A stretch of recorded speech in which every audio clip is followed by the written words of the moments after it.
1절에 보게 되면 바리새인과 또 서기관 중 몇이 예루살렘에 와서 예수께 모여들다가 제자 중 몇 사람이 부정한 손으로 씻지 아니한 손으로 떡 먹는 것을 이제 보게 됩니다.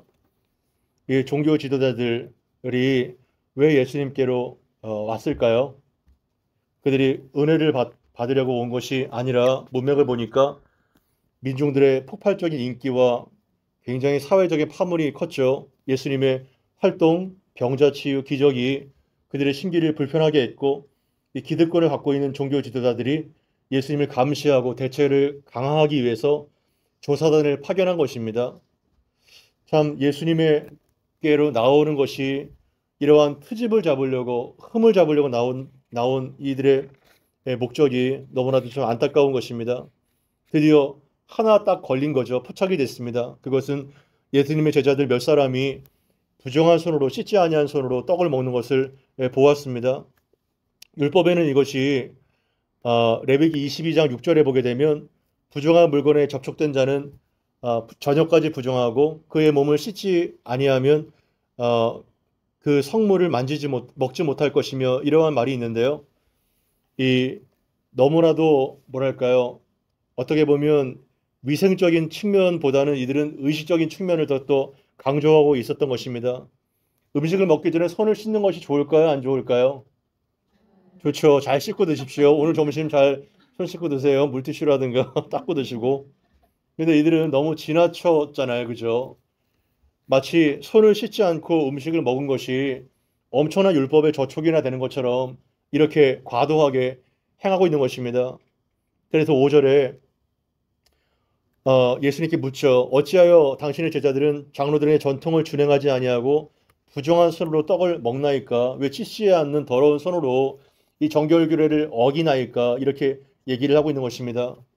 원래 처음에는 중간기 때 이들은 나라를 잃은 서름에 우리가 하나님의 말씀을 버렸기 때문에 이렇게 징계를 받는구나 생각했기 때문에 아주 더 철저하게 율법에서 요구하는 것보다 더 많은 사족을 달아서 하나님의 율법을 지키기 시작했습니다. 그러다 보니까 율법의 가지수가 10계명을 넘어서 점점 늘어나게 되는 거예요. 그래서 613개의 계명이 늘어나게 되었고 심지어 안식일에 얼마까지는 다닐 수 있고 얼마 이상은 못 다니고 이렇게까지 규정을 하게 된 겁니다. 얼마나 사람을 피곤하게 만듭니까? 그래서 장로의 전통을 하나님의 말씀보다 더 우선시해서 원래 이러한 그 규례에 해당되는 것은 제사장들에게만 해당되는 것인데 그들은 더 오버해서 지키려고 했던 것입니다. 그래서 예수님께서 뭐라고 말씀하시나요? 6절에 같이 한번 읽어봅시다. 시작. 외식하는 자들에 대하여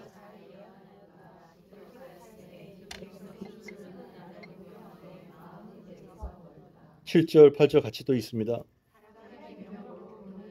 가르치니 나를 헛되이 경배하는도다. 너희가 하나님의 계명은 버리고 사람의 전통을 지키느니라. 아멘. 이사야 말씀 그저 인용하셔서 이사야 29장 13절 말씀을 통해서 외식하는 자여 잘 예언했도다. 이 백성이 입술로는 나를 공경하지만 마음은 나에게서 멀다. 이 말씀을 통해서 그들의 위선을 지적하고 있는 것입니다. 원래 외식이라는 말은 가면을 쓰고 무대에서 연극하는 연극 배우를 일컫습니다. 그들의 모습이 이중인격자라고 말을 하고 있는 것이죠. 마치 자기들만 가장 하나님을 잘 지키고 잘 율법을 지키고 나머지 사람들은 율법을 어기는 것처럼 이렇게 지적을 하고 있는 것입니다. 그래서 그들의 입술로는 하나님을 공경하는 것 같지만 마음으로 멀다는 것을 말하고 있는 것입니다. 사람의 계명으로 교훈을 삼아서 사람의 계명을 하나님의 진리인 양 헛되이 경배한다는 것입니다. 헛된 예배, 무의미한 예배를 말하고 있죠. 이사야 당시에 종교가 그랬다는 것입니다. 그냥 왔다리 갔다리 마당만 밟는 이러한 예배를 꼬집고 있는 것입니다. 그래서 8절에 너희가 하나님의 계명을 버리고 사람의 전통을 지키느니라.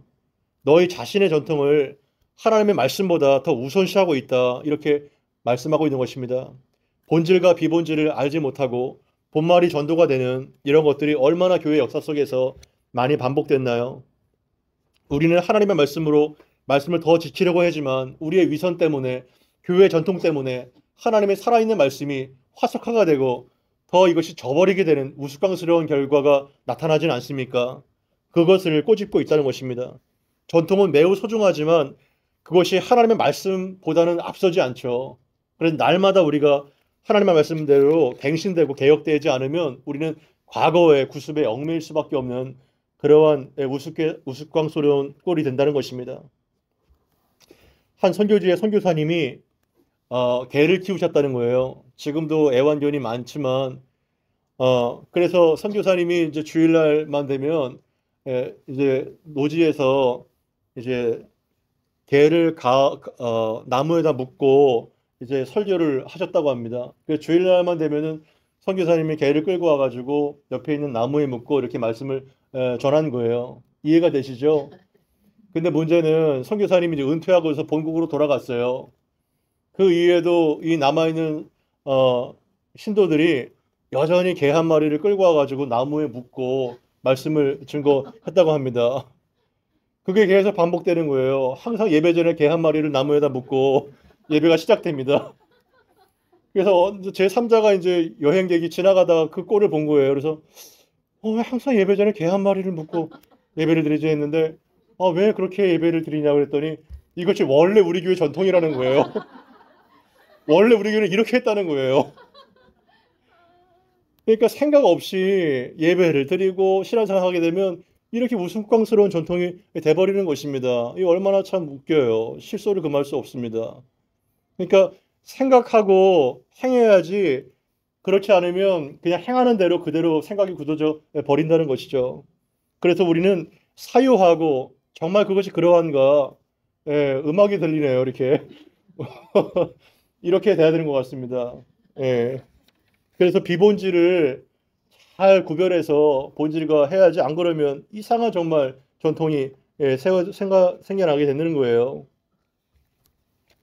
그래서 그래서 예수님께서 이거를 이제 한 예를 들어가지고 고로반이라는 한 예를 들어가지고 그들의 위선을 꼬집습니다. 10절에 보게 되면 이제 네 부모를 공경하라 이렇게 하고 내 아버지나 어머니를 모욕하는 자는 죽임을 당하리라. 이 십계명의 말씀 통해서 이제 예를 드는데요. 11절에 보게 되면 너희는 이르되 사람이 아버지나 어머니에게나 말하기를 내게들에 유익하게 할 것이 고르반 곧 하나님께 드리면 되었다고 하면 그만이라 이렇게 말한다는 겁니다. 여러분 고르반이라는 말은 이 문자적인 의미는 하나님께 드림 또 하나님께 바쳐진 제물 이러한 뜻이에요. 이 의미가 선해요, 어때요? 여러분 어때요? 고르반 좋죠. 정말 합당하죠. 하나님께 드리는 예물이고 하나님께 드리는 선물인데 이거는 굉장히 귀한 단어인 것입니다. 그러나 사람은 전통과 정통을 이어가다 보니까 이 원래 주어졌던 하나님의 말씀이 퇴색치게 되고 스피릿이 빠져버리고 이 고르반을 이용해서 겉으로는 하나님을 잘 섬기는 척하지만 속내는 뭐냐면 자기의 입속을 챙기는 이러한 꼴이 돼버렸다는 거예요. 그래서 아버지나 어머니를 마땅히 공경하고 잘 봉양하고 이러한 것들이 하나님의 본심인데 그냥 그분들을 섬기기 위해서 드릴 거는 그냥 고르반 하면은 하나님께 드리는 것이기 되기 때문에 부모에게는 안 드려도 된다. 이렇게 된다는 겁니다. 이해가 되세요? 이렇게 본질을 역행하는 거예요. 경건을 자기의 이익의 재료로 삼게 되는 것이고 마치 하나님을 엄청 사랑하는 것처럼 부모보다 더 사랑하는 것처럼 얘기를 하지만 사실은 부모님을 섬기기 아깝고 귀찮게 되는 것이죠. 누구를 마땅하게 섬겨야 되고 내가 행해야 되는데 고르반 이렇게만 명령하면 그것을 마치 하나님께 발목 잡힌 거기 때문에 나머지는 안 해도 돼. 이렇게 돼버렸다는 겁니다. 이게 얼마나 위선입니까? 종교라는 허울을 내세우지만 속내는 자기의 편의와 이기심이 여기에 담겨 있는 것입니다. 그래서 13절에 너희가 전한 전통으로 하나님의 말씀을 폐하고 또 이 같은 많은 일을 행하였느니라 이렇게 얘기를 하고 있는 것입니다. 여러분 교회가 부패했다, 교회가 타락했다 이렇게 많이 얘기를 하지 않습니까? 이거는 뭐 어제 오늘 일이 아니에요. 그런데 항상 우리가 어떠한 개혁과 어떠한 정말 쇄신을 위해서는 캠페인을 벌이고 뭐 부흥 집회를 하고 이렇게 하지만 사실 소용이 있나요? 없나요? 소용이 없고 항상 다른 사람이 먼저 개혁되기를 바라지 내 자신이 개혁되기를 바라지 않습니다. 이것이 바로 인간의 악함인 거예요.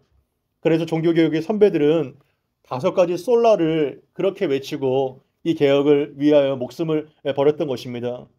5가지 솔라 아시나 모르겠는데 이 솔라라는 뜻이 건전지 이름이 아니고요. 솔라가 라틴어로 오직이라는 뜻이 오직. 이 5가지 솔라를 원칙으로 이들은 삼았던 것입니다. 그래서 캐톨릭 수천 년 동안 이어져 내려온 성상을 숭배하고 본질이 왜곡되고 그렇게 타락한 상황에서 이들은 목숨을 정말 걸고 5가지 솔라를 외치면서 이들이 지켰던 것입니다.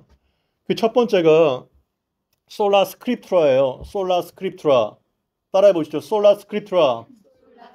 예, 솔라는 오직이고 스크립트라는 성경이에요. 성경. 여러분 개혁이나 본질이 거창한 게 아니고요. 기본으로 돌아가면 개혁이 됩니다. 기본으로. 아시겠나요?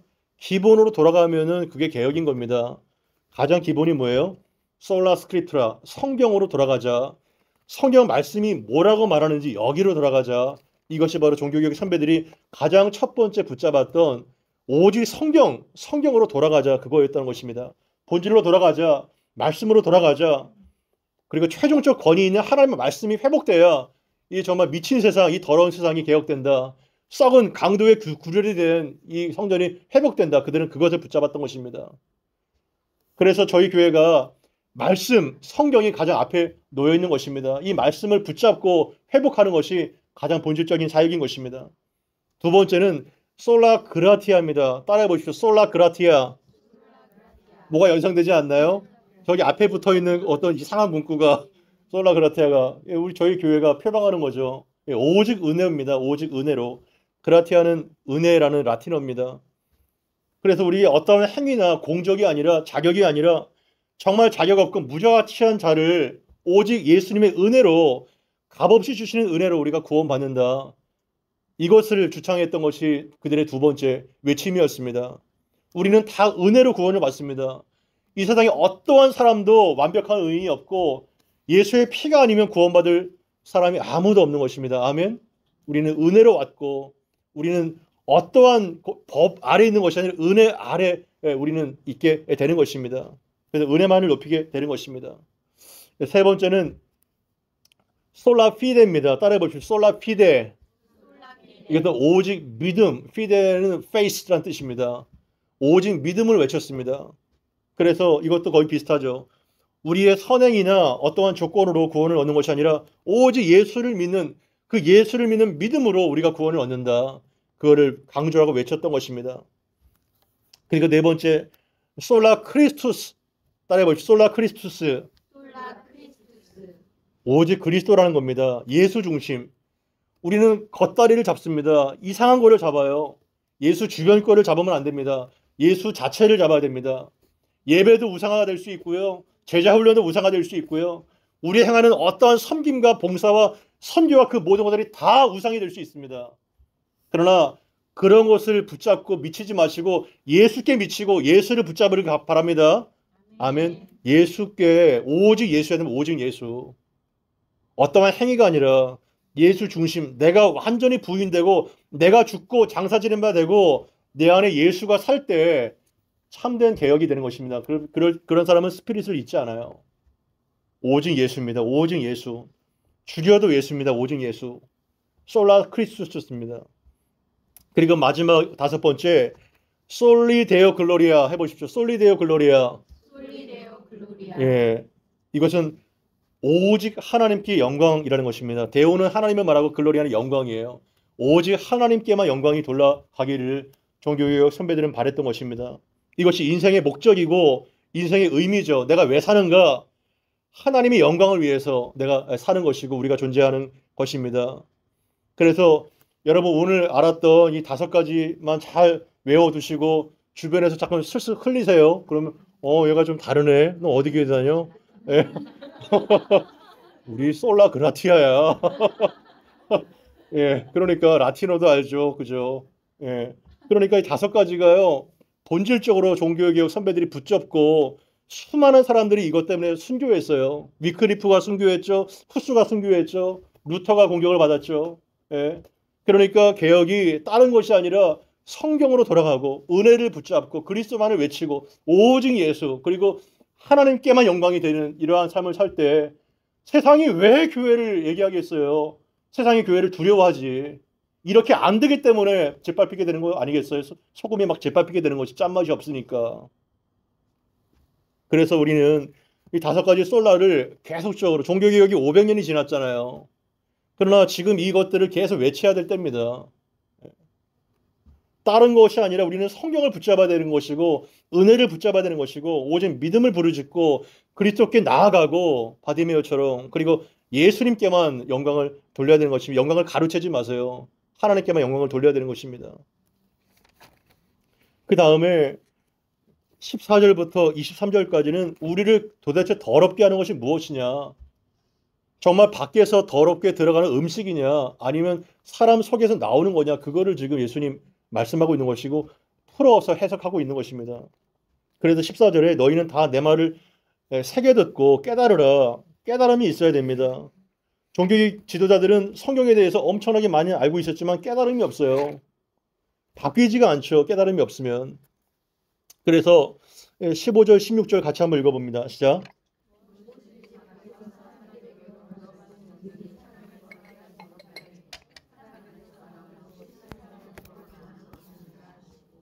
아멘. 굉장히 중요한 말이죠. 단순하지만요, 중요한 말이에요. 사람 몸 안으로 들어가는 것이 너희를 더럽게 하는 것이 아니다. 이거를 1차적으로 말씀드립니다. 바리새인과 서기관들은 자기 과시와 교만 때문에 마치 1등 신자고 매우 깨끗한 사람처럼 했지만 회칠한 무덤처럼 악덕과 교만이 그 속에 가득하지 않습니까? 더 더럽죠. 오히려 예수님은 무엇이 가장 우리를 더럽게 한다고 말씀하고 있나요? 사람 안에서 나오는 것이랑 사람 안에서 나오는 것이 사람을 더럽게 한다는 거예요. 그러면 도대체 사람 안에서 나오는 것은 무엇을 말하는 걸까요? 사람 안에서 나오는 거. 왜 이걸 말하는 걸까요? 토한 거. 사람 안에서 나오는 건 도대체 뭘 말하는 걸까요? 예, 그것이 그 뒤에 이제 답이 나오는 것입니다. 그래서 제자들도 이 비유를 깨닫지 못해가지고 예수님께 물어보는 거예요. 17절에. 그래서 예수님이 이렇게 말하죠. 너희가 이렇게 깨달음이 없느냐? 무엇이든지 밖에서 들어가는 것이 능히 사람을 더럽히지 못함을 알지 못하느냐? 여러분 아무리 여기 땅에 떨어진 좀 떡이나 비스켓을 주워 먹어도 그 사람이 물론 좀 배는 아프겠죠. 하지만 그것이 그 사람에게 영향을 미치고 더럽게 할 수 있나요? 죄를 짓게 만드나요? 그렇게는 할 수 없어요. 라면을 먹건 스테이크를 먹건 쫀디기를 먹건 뭐 아무리 천박한 음식을 먹어도요. 뱃속에 들어가면 다 이렇게 바무러져 가지고 뒤로 나오는 겁니다. 그냥. 그렇잖아요. 뭐 스테이크를 먹는다고 해서 뭐 이상한 고급 DDONG가 나오나요? 그건 아닌 거죠. 그 19절에 굉장히 예수님도 리얼하게 말씀해 아주 적나라하게 예수님이 19절 같이 한번 읽어보겠습니다. 시작. 배로 들어가 뒤로 나감이라 이러므로 모든 음식물을 깨끗하다 하시느니라. 왜냐하면 아무리 더럽고 손을 안 씻고 먹어도요. 그 음식이 마음에는 들어가지 않는다는 거예요. 마음에 영향을 주지는 않는다는 겁니다. 그래서 그 음식이 뭐로 들어가요? 마음으로 들어가지 뭐로 들어가요? 배로 들어간다는 걸 배로. 배로 들어가서 뒤로 나감이라 굉장히 완곡하게 표현했죠. 그죠? 뒤로 나감이라. 예, 배설되는 거예요, 그냥. 그러니까 모든 음식물이 깨끗하니라. 이렇게 예수님 말씀하시는 것입니다.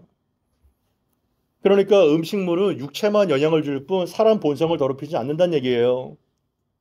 정말 깨끗한 자는 깨끗한 옷을 입고 말끔하게 차려입고 향수를 뿌리고 샤워를 하고 넥타이를 맨 사람이 깨끗한 사람이 아니라 정말 깨끗한 사람은 누구예요?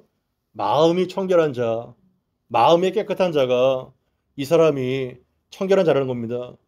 물론 여러분 말끔하게 입고 오세요. 교회에 막 뿌시시 하지 마세요. 또 양치도 하고 오시고 그죠? 기본인 거면 단촐하게 그죠? 말끔하게 입고 오시면 되는데 중요한 거는 내면이라는 거예요. 외면이 아니라. 그래서 사람에게서 나오는 그것이 사람을 더럽히려는 겁니다. 여기서 계속 반복되는 단어가 뭐예요? 지금 예수님이 속, 마음, 속에 있는 거, 마음에 있는 거, 내면에 있는 계속 그거를 말하죠. 이것이 바로 강조점이라는 거예요. 그다음에 구체적으로 사람 속에 있는 것이 도대체 무엇인가? 그 해석이 21절부터 23절까지 나와 있는 것입니다. 같이 한번 읽어보겠습니다. 21절부터 23절 시작. 속에서 곧 사람의 마음에서 나오는 것은 악한 생각,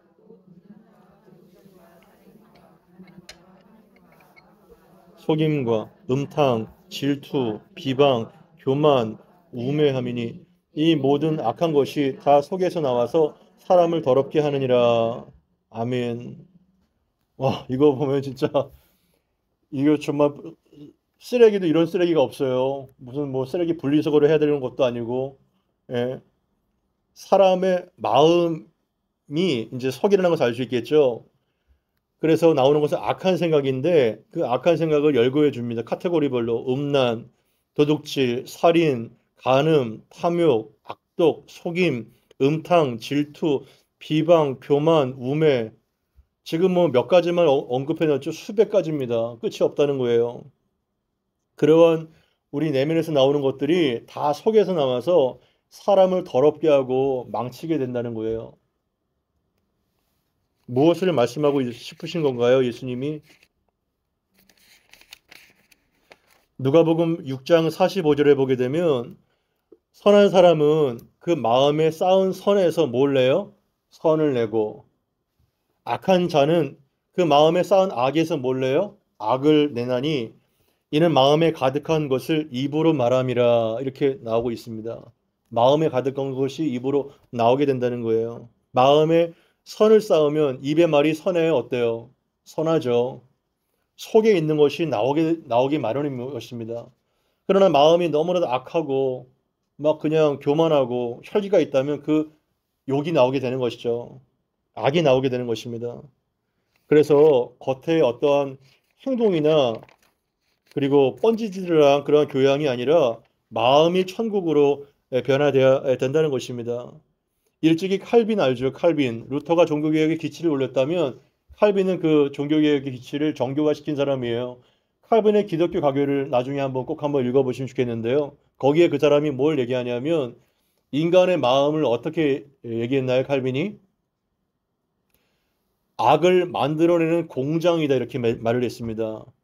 인간의 마음이요 죄를 끊임없이 만들어내는 팩토리다 이렇게 얘기를 합니다. 너무 심한 것 같지만 이게 정말 맞아요. 그래서 칼빈이 토탈 디프라버티 인간의 전적인 부패와 타락을 가장 먼저 얘기를 했습니다. 그래서 예레미야 17장 9절에 예레미야 17장 9절 굉장히 중요한 말씀입니다. 만물보다 거짓되고 심히 부패한 것은 뭐예요? 마음이라 이렇게 되어 있습니다. 만물보다 거짓되고 심히 부패한 것은 인간의 마음이라 누가 능히 이를 알리요 이렇게 되어 있는 것이죠. 그러니까 가장 더럽고 가장 추악한 것이 변기 뚜껑이나 스마트폰이 아니라 인간의 마음이라는 것을 우리가 알게 되는 것입니다. 그래서 이 종교 지도자들은 마치 예수님 제자들 책 잡으려고 걸고 넘어졌지만 그들이 굉장히 악한 사람들이라는 거예요. 완전히 종교 생활을 마일리지 무슨 포인트 쌓듯이 자기 의로 가득 찼던 사람들이 바로 이 종교 지도자들이었습니다. 존 라일이라는 사람은요 이런 말을 했어요. 존 라일이라는 사람은 인간의 모든 죄악 중에서 가장 악한 죄는 땡땡땡이다 이렇게 말을 했습니다. 뭐라고 말했을까요? 인간의 죄악 중에서 가장 악한 죄. 그것은 제가 다음 시간에 말씀드리겠습니다. 다음 시간에 또 나오시라고. 아유, 제가 지금 말씀드릴게요. 분위기상 안 되겠네요. 인간의 모든 죄 중에서 가장 악한 죄는 자기의 의다 이렇게 얘기를 했습니다. 자기의 의. 예. 이 자기의 의가 인간이 가장 내려놓기 힘든 죄다 이렇게 얘기를 합니다. 인간이 가장 내려놓기 힘든 죄다. 깜짝 놀라죠. 우리 같으면 음란, 도둑질, 살인 이런 것 같은데 이 자기의 공로 무슨 뭐 마일리지 쌓는 것도 아니고 내가 교회를 위해서 이렇게 봉사했는데 이렇게 헌신했는데 내가 하나님을 위해서 이렇게 많이 헌금하고 이렇게 많이 내가 내 몸을 불사도록 했는데 그게 다 서기관들 종류 마일리지 쌓는 것처럼 자기의 의가 가장 내려놓기 힘든 죄라는 겁니다. 얼마나 정말 섬뜩한 겁니까? 그래서 오직 나의 공로나 의가 아니라 은혜 외에는 답이 없다. 마음이 청결한 자가 하나님을 볼 것이다. 이렇게 알게 되는 것입니다. 그렇다면 마지막으로 이러한 시궁장 같은 우리의 마음을 깨끗하게 할 수 있는 방법은 없는가? 없나요? 어떤 거죠? 예수님의 보혈인 것입니다. 이 보혈 세제가요, 가장 잘 빨려요. 그죠? 죄의 오염을 가장 잘 빨린 무슨 뭐 세탁 세제 선전하는 것도 아니고 예수님의 그 보혈 세제 외에는 이 죄를 얼룩진 이 옷감을 빨 수가 없어요. 하지만 이 보혈의 능력만이 우리를 새로운 사람으로 새 피조물로 만들게 되는 것입니다.